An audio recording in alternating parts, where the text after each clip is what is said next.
এটা মেয়েটার স্বপ্নের লড়াই ওই 60-এর দশকে শুরু হয়েছিল।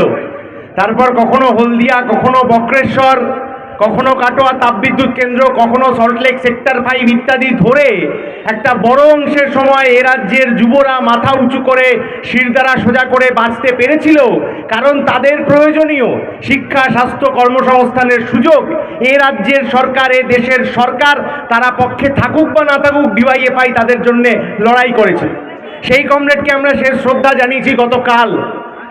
কমরেডের মৃত্যু হবে, কিন্তু তার যে দেখানো রাস্তা, তার যে তৈরি করা শপথ, তার চোখে যে স্বপ্ন ছিল, তার মগজে যে স্বপ্নটা ছিল ভবিষ্যৎ প্রজন্মকে আরো ভালোভাবে কিছু জায়গায় তৈরি করার, সেই স্বপ্নটা কখনো শেষ হবে না। ফলে যে স্বপ্ন কমরেড বুদ্ধদেব ভট্টাচার্যরা আমাদেরকে দেখিয়েছিলেন, যে আমরা এসএফআই যখন করেছি সেই সময় একটা স্লোগান ছিল, আমাদের দুটি হাত এই মাটিতেই কাজ চায়। ফলে যে স্বপ্ন সেই বুদ্ধদেব ভট্টাচার্যরা দেখিয়েছিলেন, দীর্ঘ সময় ধরে পশ্চিমবাংলার সাধারণ যুব সমাজ, খেটে খাওয়া মানুষ নিজের হাতে নিজের অধিকারে কাজ পেত এই বাংলায় দাঁড়িয়ে, বর্তমানে সেটা সম্ভব হয় না। সেটা সম্ভব হয় না কারণ দূর দূরান্তে চলে যেতে হচ্ছে কাজের জন্য। কারণ পশ্চিমবাংলায় গত 12-13 বছর ধরে তোলাবাজি ছাড়া আর নতুন কোনো শিল্প তৈরি হয়নি। একটার পর একটা বাজেট হয়েছে। এই কিছুদিন আগে একটা বাজেট ঘোষণা হয়েছে, যে বাজেটে কিছু চুক্তিভিত্তিক কাজ ছাড়া, কন্ট্রাকচুয়াল কাজ ছাড়া আর কোনো স্থায়ী কাজের কথা, সে আপনার আলিপুরদুয়ার বীরপাড়া চৌপতি থেকে আরম্ভ করে কাকদ্বীপের ওই সাগরের কিনারে কোনো যুবর হাতে স্থায়ী কাজের কথা এ রাজ্যের সরকার, এ দেশের সরকার বলে যেতে পারেননি। তার বদলে যখনই আপনি কাজের দাবির স্লোগান করবেন, তখনই এখানকার নেতারা, মন্ত্রীরা, বড় বড় মাতব্বররা কোথায় বাংলা ভাগ হবে, কোথায় কি হবে, তার জন্যে আমাকে আপনাকে লড়িয়ে দেওয়ার চেষ্টা করবে।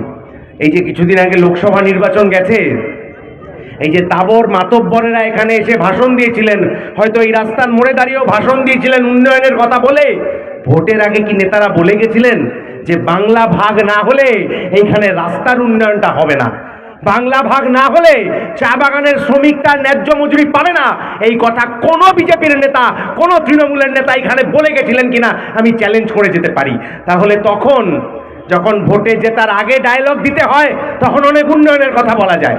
একটা এমসের জমি এখন অবধি পাওয়া গেল না, ওটার জন্য বাংলা ভাগের প্রয়োজন হয় না। একটা রাস্তা তৈরি হচ্ছে না ভালো করে, চা বাগানগুলো বন্ধ হয়ে যাচ্ছে, কারণ ওখানে কেন্দ্রীয় সরকার, রাজ্য সরকার আর শ্রমিক সংগঠনের যে নেতারা এসে মিটিং করেন, সেখানে শ্রমিকদের জন্য ন্যূনতম মজুরির ব্যবস্থা সরকার করতে পারছে না, আর নিজের অধিকার দিতে পারছে না বলেই তারা আসলে কখনো বাংলা ভাগের কথা বলে, কখনো অন্য অন্য কথা বলে আমাকে আপনাকে নজর ঘুরিয়ে দেওয়ার চেষ্টা চলছে। কিন্তু কমরেড বুদ্ধদেব ভট্টাচার্যরা আমাদের শিখিয়ে গিয়েছেন যে নজর যদি কোথাও একটা পড়েছে, তাহলে ওই দাবির লড়াইটা জিতে না আসা পর্যন্ত আমরা ওই রাস্তা ছেড়ে যাই না।